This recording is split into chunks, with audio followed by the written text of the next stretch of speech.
Hello, I'm Sarah. And I'm Tegan, and we're in a band called Tegan and Sara, and we're doing an anti-Tegan and Sara shoot against fur. Would that be so weird, though, really? We're doing a shoot for PETA against fur, because we are against fur. Sarah was born with a lot of fur on her. Why can't I wear my fur? Yeah, you should be wearing your own fur. Yeah, why? If you're going to wear fur, wear your own.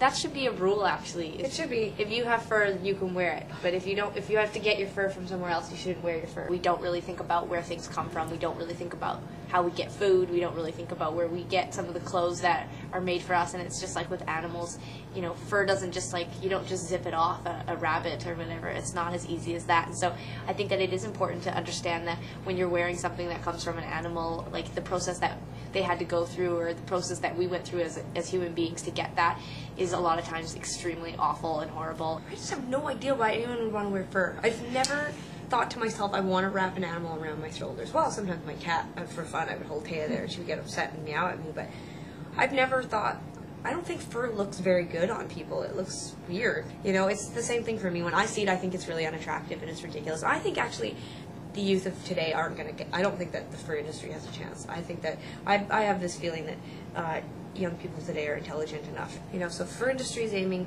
for 15-year-olds, then you know, PETA needs to aim for 8-year-olds. You don't have to pay me for that tip though. That's free. That one's free.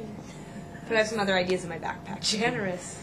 There are so many resources online. There are so many books. There's so many articles written, and I don't think that's difficult to sort of like get that knowledge. It's free. It's out there. It's open, and everybody can use it, and it really does make a difference. If Tegan likes something and she tells me, and I tell 5 people, and then they tell 5 people, it really does make a difference. And that kind of advertising. Remember, it's like the 10-to-1 rule or whatever. If you have a good experience, you'll tell 1 person. If you have a bad experience, you'll tell 10 people. So in a sense, if you read something horrifying about, you know, the treatment of, you know, animals in, you know, chicken farms or whatever, and you tell 10 people, they're going to tell 10 people, and you know, and it does continue. And I think it is just a lack of education. I really don't think it's.